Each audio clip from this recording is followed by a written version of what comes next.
Hello, my dear students. Again, very welcome to all of you in your physics class. And right now, we are talking about what? We are talking about the spring. Okay, and you can see we have covered three last lecture related to the spring.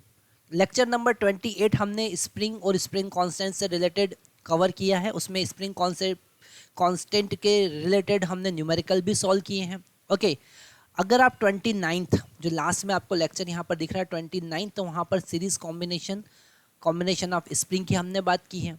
Lecture number 38 अगर हम देखें तो parallel combination की हमने बात की है. आज हम बात करने वाले हैं अगर हमने एक स्प्रिंग को दो पार्ट में कट किया है.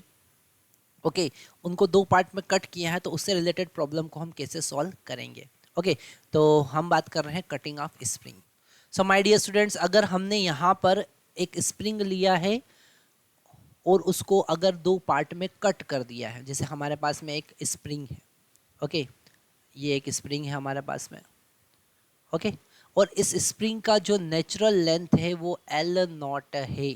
तो आपको एक सबसे इम्पोर्टेंट कॉन्सेप्ट याद रखना पड़ेगा. ठीक है, क्या याद रखना पड़ेगा? Spring constant is inversely proportional to its natural length. Spring constant is inversely proportional to the natural length. Okay, हम यहाँ पर लिख सकते हैं spring constant of any spring is inversely proportional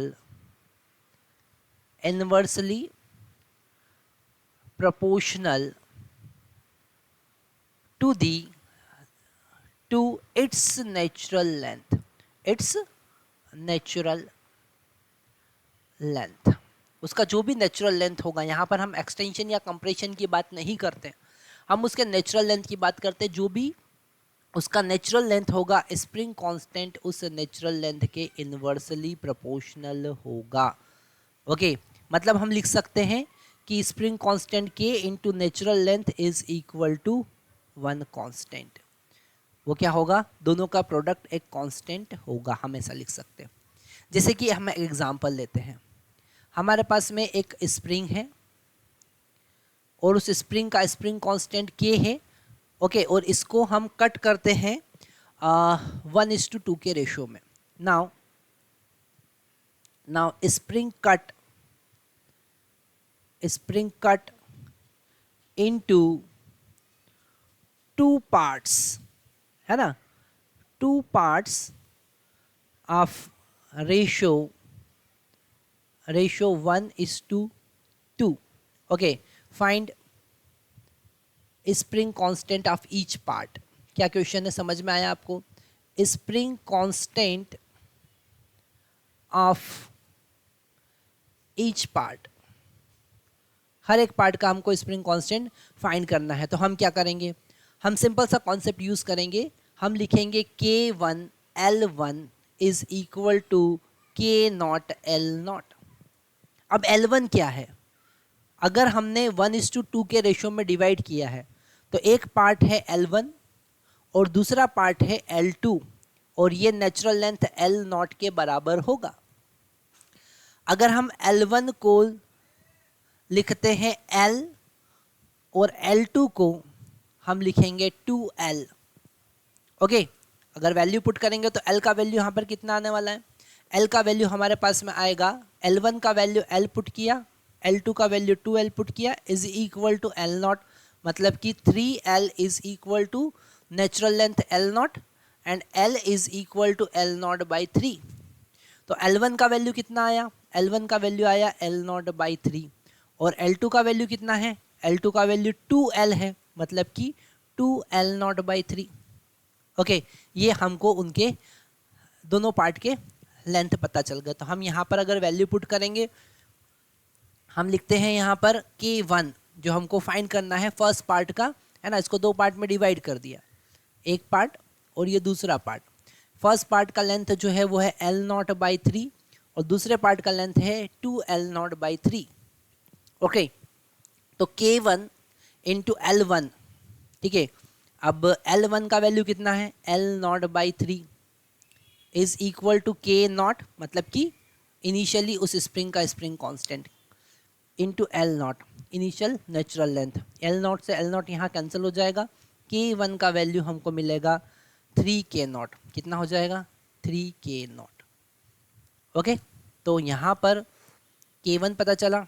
अगर आपको के टू फाइंड करना तो हम लिखेंगे K two L two is equal to K naught L naught, क्योंकि प्रोडक्ट क्या रहेगा? कांस्टेंट रहेगा। अगर के टू का वैल्यू कैलकुलेट करें तो एल टू का वैल्यू कितना है? L two L naught by 3 that is equal to K naught into L naught. तो एल नॉट से एल नॉट फिर यहाँ कैंसिल हो जाएगा और के टू का वैल्यू हमको मिलेगा 3 के नॉट बाई 2। कितना मिलेगा?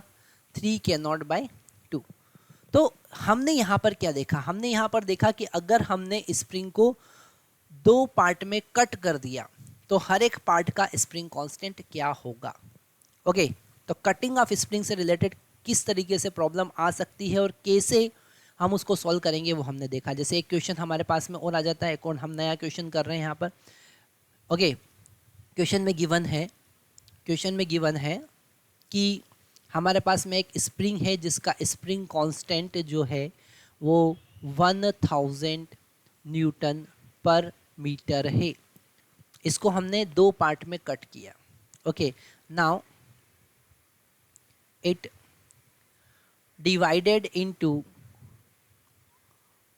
2 part, okay, into 2 equal parts, okay, and connected in parallel,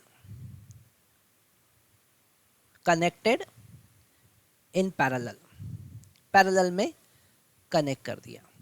find new spring constant of combination, find new spring constant of combination. Okay, तो अगर हमने इसको 2 पार्ट में कट किया है, हम वाइट कलर ले लेते हैं, अगर इसको 2 पार्ट में कट किया है, पार्ट नंबर 1, पार्ट नंबर 2, तो इसका जो लेंथ होगा वो एल नॉट बाई 2 हो जाएगा और इसका लेंथ भी एल नॉट बाई 2 हो जाएगा। अब हम लिखेंगे K1, पहले का लेंथ है L naught by 2 that is equal to K naught into L naught, है ना, उसका इनिशियल स्प्रिंग कांस्टेंट और इनिशियल लेंथ।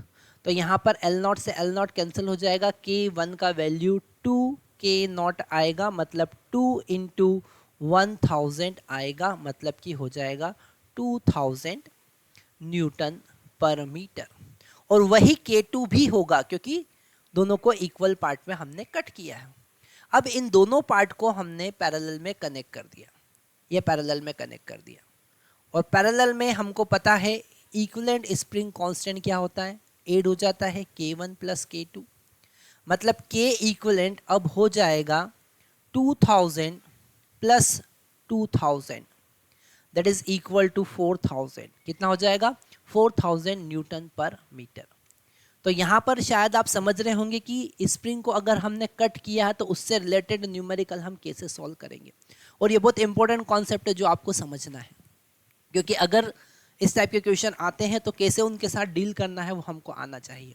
ओके, तो इस लेक्चर में हमने क्या देखा? इस लेक्चर में हमने देखा दैट इज लेक्चर नंबर 31, और इसमें हमने देखा स्प्रिंग को अगर हम कट करते हैं तो उससे रिलेटेड प्रॉब्लम को कैसे सॉल्व करेंगे। Thank you very much.